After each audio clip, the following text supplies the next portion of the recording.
To quote Wendy Williams, my guest this week is a legend. She's an icon. She is the moment. Ann Coulter, best-selling writer, has an amazing Substack. You should all subscribe to. I'll put in the link below. And thank you for being here. Well, this is quite a switch. You can see lots of my interviews with Ryan on the Substack, which are I know. I was always saying the that before, and I've best. never interviewed you before, so this is a big deal. Um, so, Anne, I said in my monologue earlier that the federal judges have done a number on the Trump administration in putting federal injunctions from a local district court judge. This is unprecedented, first in volume, but two, that it's happening on issues that the executive really has sole decision making on, like immigration. Do you? We've talked this privately, but is this normal? Like like how does a federal judge in San Francisco have ruling over the whole country on immigration? No, it's really shocking, and I am hoping, and I think it's very possible the Supreme Court is going to put an end to the nonsense. Um, for one thing, what you say, a lot of their rulings are things that are clearly part of the president's plenary power, like immigration. I mean, I wrote about it in my column this week. Remember the Arizona, whatever it was, SB 10 or something? Chris Kobach wrote it. And by the way, the papers, please part of the law was upheld. But the rest of it was basically Arizona law saying we're just going to comply with federal law, congressional laws written, passed by the House and the Senate and then signed by all kinds of presidents of different political parties. All Arizona wanted to do was follow the federal law. But the Supreme Court found that no, the president has control over immigration because of his sole control over international relations. And so, since Obama had decided not to follow the law, Arizona couldn't butt in and follow federal law, which I think, was kind of crazy enough. During the Clinton administration, little 8-year-old Elian Gonzalez was sent back to a brutal communist dictatorship, and what was the reasoning on that? One thing and one thing only. The president has exclusive plenary power over immigration. If Clinton wanted to send him back, Clinton sent him back. And he and Janet Reno, lovely woman, they wanted to send him back. Most recently, and not covered heavily by the media, the New York Times, including a guy from Cato, you'll like this, when Trump issued his, I don't care if it doesn't say Muslim. I like to call it the Muslim ban. It warms my heart. When he issued his Muslim ban, the New York Times op-ed page was just bristling with opinion pieces, sneering, this is so unconstitutional, including some jackass from Cato Institute. I looked him up at the time, and he went to, normally I don't raise these things. As you always point out, you're a college dropout and you're one of the smartest people I know. But this guy went to an utterly Bush League college, and I was thinking, New York Times, have you ever published anyone who went to this college before? But he comes on and sneers about how, Trump doesn't understand the Constitution or the history. Muslim ban upheld by the Supreme Court. And why? Because the president has exclusive power over immigration. So this isn't a matter of Trump defying court orders. This is a matter of the courts defying presidential powers in a really obvious and egregious way. I mean, the number of district courts. One thing I will give the New York Times credit for, I salute them here. I was looking through some of the cases. There are 27 district court rulings on arguing we refuse to comply with Trump's policy on immigration. Blindingly unconstitutional for them to do this. Courts are stepping in. And one great thing in the New York Times list was, which I've noticed they have not been doing all the time. You have to go look it up yourself, but I think probably enough people were asking. It was Biden judge, Biden judge, Biden judge, Biden judge, Obama judge, Biden judge. It's overwhelmingly Democratic. Yeah, there's like judges. 2 or 3 Bush judges, one Reagan judge who's still around for somehow, and it's all Biden Obama judges. Otherwise, it's completely one-sided. The case you mentioned, which is the Trump v. Hawaii case over the Muslim ban, which wasn't a Muslim ban, but we'll call it that. There was, if not decades, 100 years of precedent. The president has exclusive power to deny entry to any alien or class of aliens that he deems inadmissible or not for the benefit of the United States. And they were like, no, I don't believe it. And like Clarence Thomas in his opinion, in his ruling, the approval ruling, sat there and said, district court judges don't have the right to do this. Right. This is insane. Right? Yes, I it mean, is insane. And I mean, Trump seems pretty cheeky about all this. He's my favorite case is where the administration admitted that they inadvertently deported someone who wasn't maybe definitely a gang member, and he's now in an El he Salvador leaned gang member, prison. maybe gang member adjacent. But their argument is, but sorry, you courts, we have exclusive jurisdiction over this, and we're not bringing them back. Which I'm totally, totally in favor of. I can't believe how great this Trump administration is. As you know, I had a We'll few get back complaints. to that in a second, but it Yeah. is the fact that an American judge said to a president, "You need to bring back someone who was here illegally." Mhm. That alone, the two things that infuriate me, and I'm very partisan in one way, but one is that the second one is that when I read somebody says, born in Mexico or Canada, went to college there, and is a 40-year-old, like, you've been in America for how long before you were a federal judge? Exactly. 5 Right. years, Oh, and 6 that was years? noticeable too. Yes, yes, yes. I'm glad you Yeah. mentioned that, Ryan Girdusky. I suspect you remember that after Trump's magnificent Mexican rapist speech, um, there was somebody was suing him. I forget what it was for. You probably remember, I but remember that, yes, he though. complained Yes, I about the remember the Mexican case. Yes, I judge. remember that he was Mexican. The What judge was was the Mexican, case? I Do you remember. remember the case? I don't even remember the case. I remember the individual case, but I remember the judge was Mexican. He made a big hurrah that the judge is partisan because he was born in Mexico. Right. Okay, Yeah. that's what I wanted to address here. Everyone, I mean everyone went mental over that. Oh, how dare you mention that he's Mexican. Okay, except for my entire life, I have been told that a criminal conviction has to be thrown out if it's all white people on the jury. So we cannot trust white Americans steeped in the Magna Carta and the rule of law who have been here for generations to rule on a criminal case with a black defendant. You, if it's all white jurors, well, it's just prima facie. That can't be a correct jury verdict. Nope, throwing out the conviction. But Trump mentions that this guy's a Mexican with the entire media claiming that he called all Mexicans rapists. It's like there's a movie, I forget what it was like a whodunit, and they were like, I mean, it was a lib woke movie during COVID or during BLM, and they were like, the Mexican character was so pure they couldn't tell a lie without throwing up. That's how they treat a lot of these foreign board judges who do make rulings. And I'm sorry, they are. I don't understand how you could be in America for less than, I don't know, 50 years, and you're sitting there and you're making rulings for the country as a whole. President Trump in his first term during the Mexican Muslim ban or whatever else it was, he had more nationwide injunctions than all previous presidents combined. And he's set to eclipse that during this term. Yes. So No, I think he should ignore them. He is doing the right thing. This is a point I've made. I'm not just making it for Trump. I just looked it up. I think I made it when Bush was president, and the issue was military trials for terrorists captured on the battlefield, kind right. of in the commander in chief's wheelhouse, I think you would say. And judges were saying, no, no, no, no, no, we want them in an Article 3 court. They must be in an Article 3 court.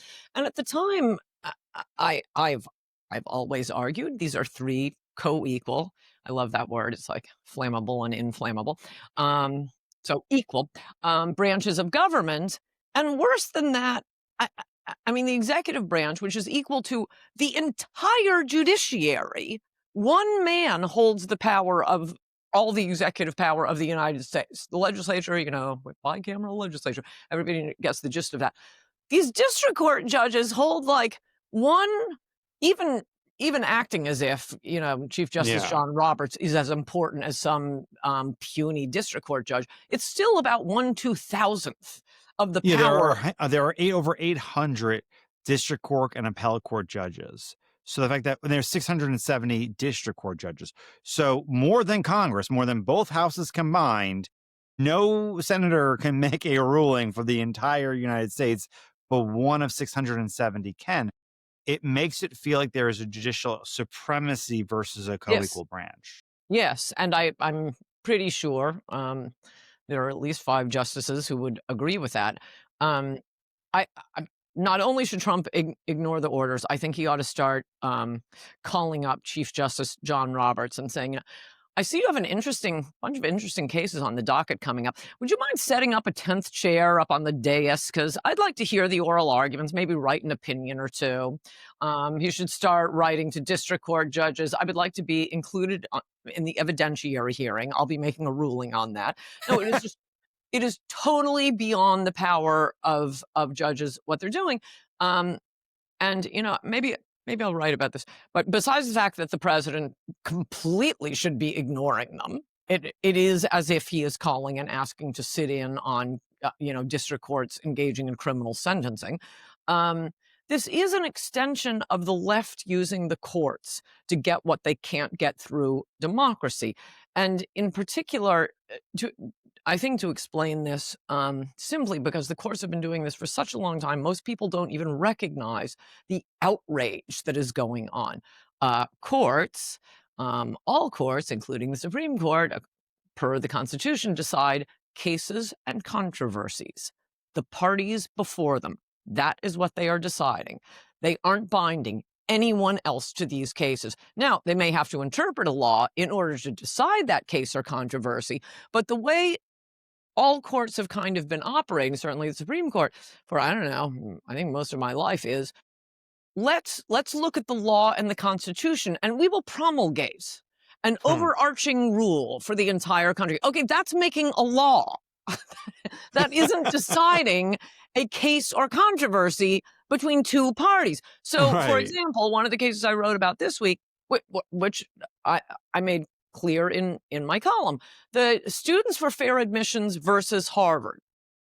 Technically, what the Supreme Court did was decide a case between Students for Fair Admissions versus Harvard. That's it. By implication, every other college and university in America, I mean, guess they could start, just openly continue. Well, they are openly continuing their discrimination, but you could sue each one of these over and over and over again, but you're just going to get these per curiam decisions by the Supreme Court.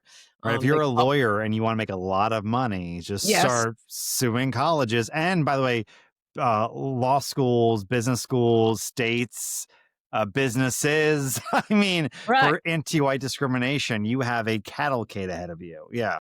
But all of these cases, I mean, it's easy to explain when the Supreme Court discovers mysteriously a clause providing a right to abortion in the Constitution, or I might add, a right to gay marriage.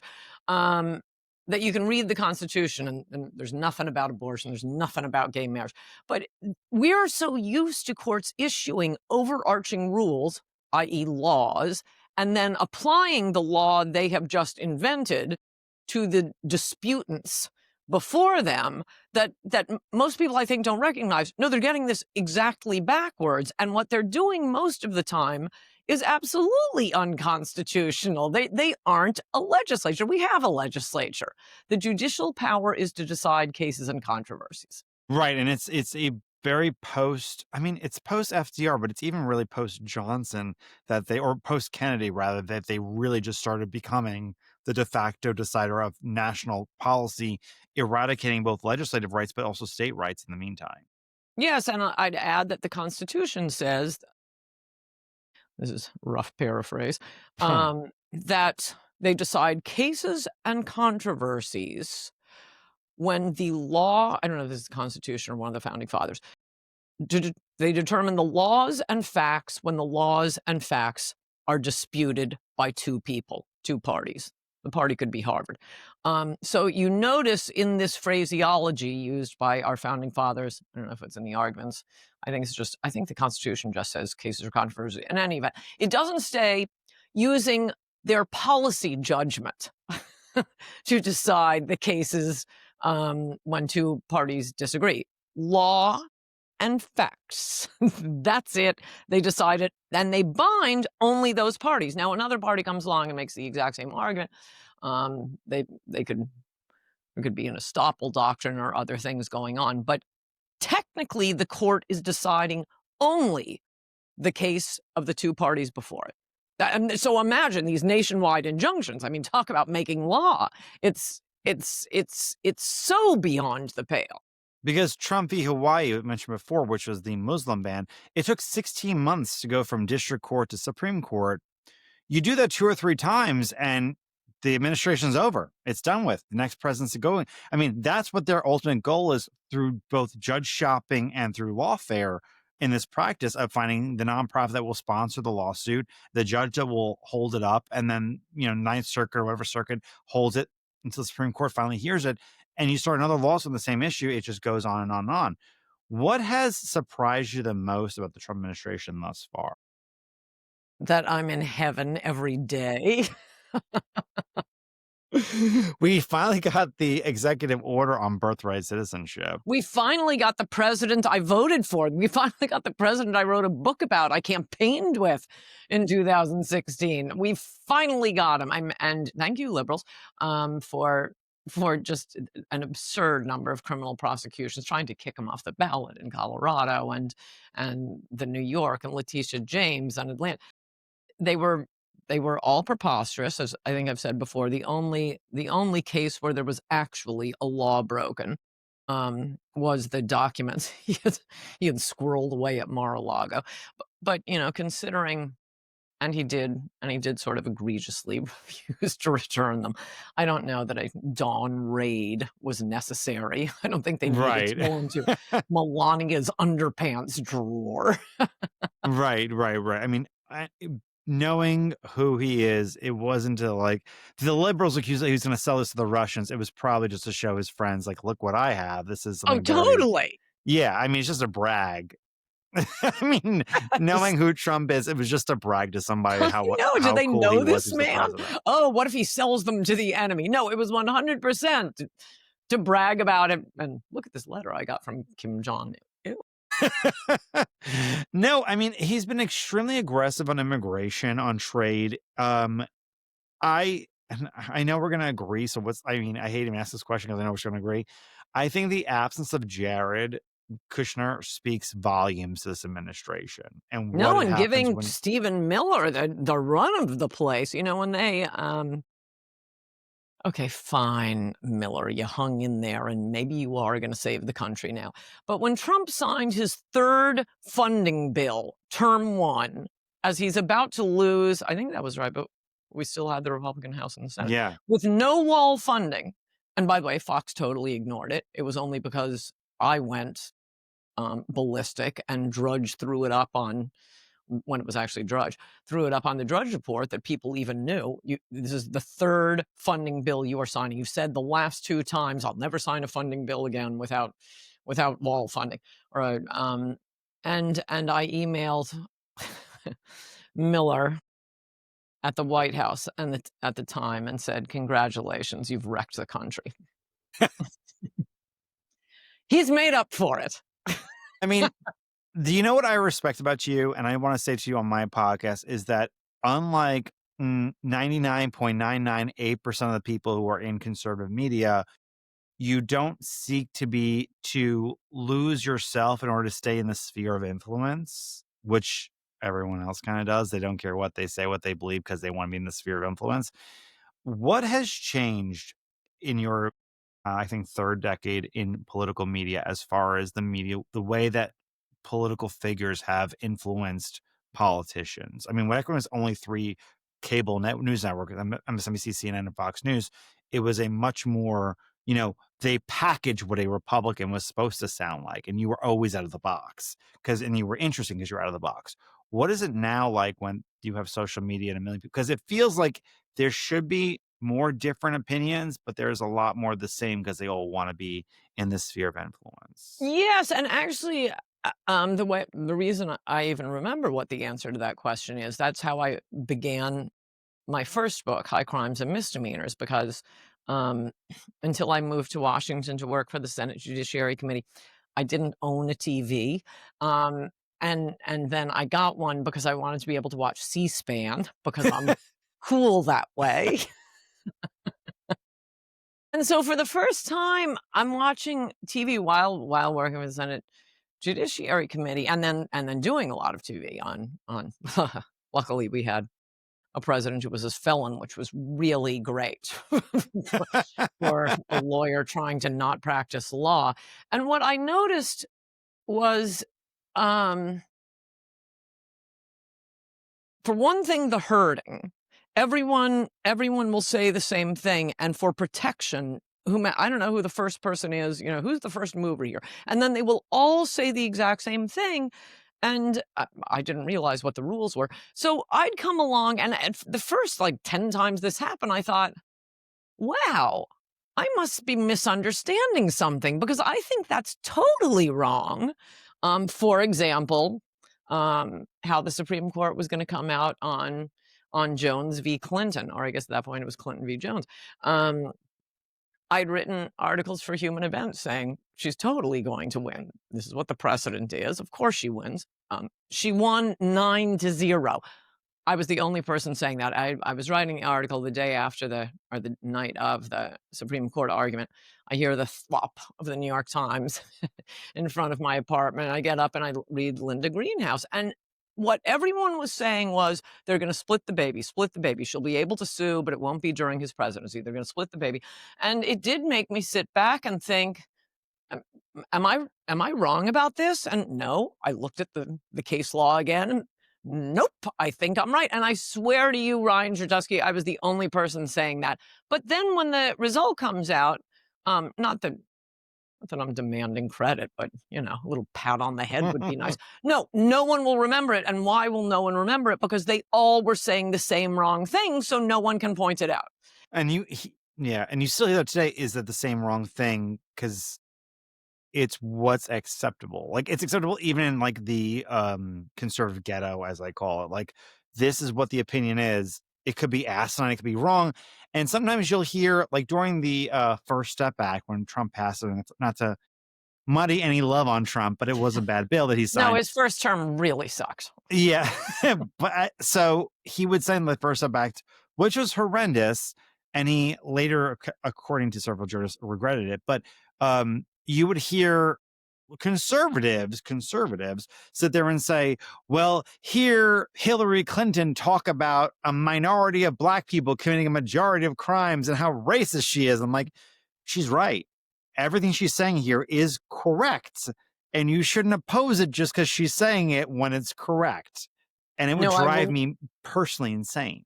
I think the highlight of the, Trump stupidity term 1, was in his first debate with Biden. I include it in, like, every third column I write now. It still makes me so angry. After, 8 months of BLM riots and cities being burned down and the homicide rate going through the roof, Donald Trump bragged, "I'm letting people out of jail now. Black people hate you. You called them super predators." And by the way, he didn't call black people, neither Biden or no one else called black people super predators. They called super predators super predators, as we're seeing in New York City right now. I mean, it's always the case that, like, 90% of the crime is being committed by 10% of the people. Lock Right. them up and you go a long way to solving the crime problem. That's the super predator issue. It's a perfectly legit issue. The way to attack Biden was that he's weak on crime, not that I'm letting people out of jail now. But let's talk about Happy Days, the new Trump administration. No, I know, but I go back to the media point of it. What is the biggest change you've seen in 3 decades in conservative media? Has it gotten better than it was in the 90s, or has it gotten in 2000s and 2010s, or has it gotten worse? Well, they're just as stupid, but and just as herd-like, but oh my gosh, it's a huge difference. I've done a podcast on it. I mean, it blows me away every single day when, after Romney lost, and long before that, I mean, Republicans just kept pushing an amnesty, kept pushing an amnesty. McCain did it, Bush did it. Romney didn't, but as soon as Romney loses, but he was the toughest on immigration, hard to Oh, believe it, for sure. Yeah. in 2012, then, the RNC, the, the think tank, they get together, the brains of the operation, and their idea is we've got to be for an amnesty. And I think Rush was, I know Hannity came out for an 100% Haney amnesty. was for it. Yeah. And so, I mean, those were dark days. It was down to, I mean, I didn't know you then. I assume you, me, Stephen Miller. There was that great Drudge. a few Drudge, a few, yeah, basically anyone who's ever lived in LA. That great talk radio host, McIntyre, I can't remember his first name, but he was, KABC LA. He wouldn't, I think he didn't vote for Reagan and he didn't vote for Bush because of That lady from Southern California too, she was a big anti-immigration, but I can't remember her name either. There were very Michelle Malkin at the time. She doesn't work anymore in media, but there were very few. Because and then it turned out that the autopsy was doctored to make it seem like, and it wasn't even real to begin with, because special interests always had it. I like talks to people who are like 21, 22. I have employees who are 21, 22 who never knew the 90s, unfortunately, who never knew how great America was, unfortunately.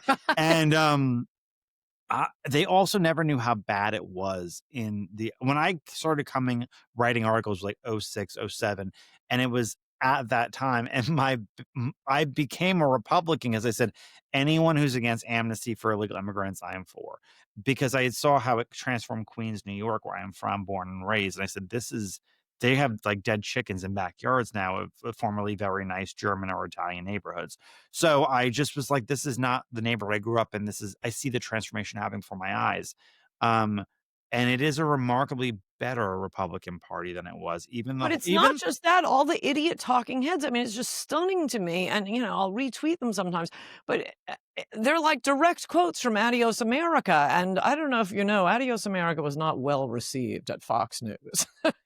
It was not well received. It wasn't well received by my own publishers, Salem. They wouldn't allow me to participate in radio events. I used to always do it to promote any other book. Now they've actually published this book, and I would be banned from really. yeah, yeah, all of them, Well, all of them. you told me one time, so in publishing, the way it works is if you have a first time bestseller, you don't make money off it. You make money off of your advance of your second book.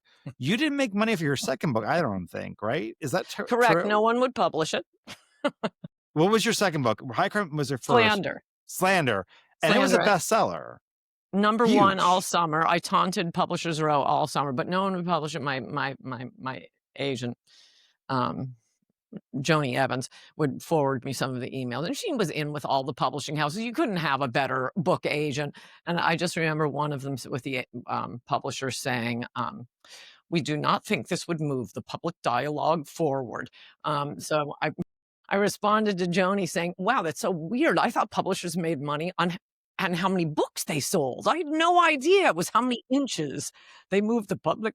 And there's a chapter in Slander about how publishers, they would give quotes about how they kept, remember that woman, Naomi Wolf? They kept giving her Yes. multi-million-dollar advances. They kept losing money on them. And then the head of the publishing company would say, yes, but we're so proud to have her as an author. And there were all these books. Actually, it was my mother who pointed this out to me when High Crimes and Misdemeanors was a smash bestseller.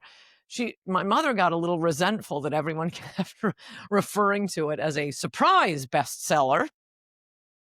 My mother's very sensitive to any slight toward me.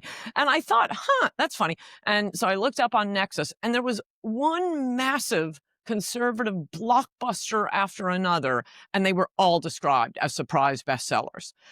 They were Really? rarely published by a mainstream publisher. Yeah, there was God and Man at Yale, I think, Whittaker Chambers' Witness. Some of the really big ones, probably the one on True Story of Chappaquiddick. I don't remember, but it's in that chapter. And luckily, my publisher for Slander was Steve Ross, God bless him, who actually did think that a publishing company, Crown, should make money. And so they wanted it, but I've been sitting with this book for a year. Did anyone ever apologize or say, hey, we lost money on you, I wish we would have done it? No, but Steve Ross was happy because he published it, and I forced the publishing industry. They said it would take a year to turn around. That used to be, it's hard to believe now, given technology, but it used to be you'd turn in a book and it would come out as a book 1 year later. And they said, okay, well, this will come out 1 year later. And I said, I can't do that. I got to go back to Regnery. I can't sit with this book anymore. It's got to come out now. I know it's got to come out now. And so they fiddled around and they said, okay, we'll put it out in June. And my editor later told me that the reason they were resisting so much was They always knew they could do it in 2 months, but no one wanted to work that hard. So now everybody well, very quickly, now it's so much easier with Right, computer right. technology. Well, Anne, thank you so much for coming on my podcast. Before I leave you, I mean, I have so many friends who always like, well, next time you see Anne, can you bring me with me? And I'm like, you'd probably be too fanish, whatever. But I want to ask one of their questions. You very famously had a lot of arguments on television with like Barbara Walters and Katie Couric, and just like spats on air Chris Matthews when you called John Edwards a woman. One of your best moments. Who was someone on TV that you enjoyed personally that you just argued with for the sake of it on television, or Oh, argue for the political a reasons? fair number of them. I don't know if they exist anymore. Alan Combs, obviously Bill Passed Maher, away. Joy Behar. There was a guy, Rick Sanchez, on CNN, who hilariously was canceled for he said something about how, um, Jewish power over the media, and to prove him wrong, they got him fired. Way to go. Wow, he was wrong. All right, and where can people get your Substack, your fantastic Substack that everyone should subscribe to? Q and Coulter.substack.com. I have an interview with Michael Schellenberger coming, and right now the Seth Dillon interview is up, and you get my columns every week. Her columns are great. Her podcasts are better. Ann Coulter, you're amazing. Thank you for being here. Good to talk to you, Ryan Girdusky.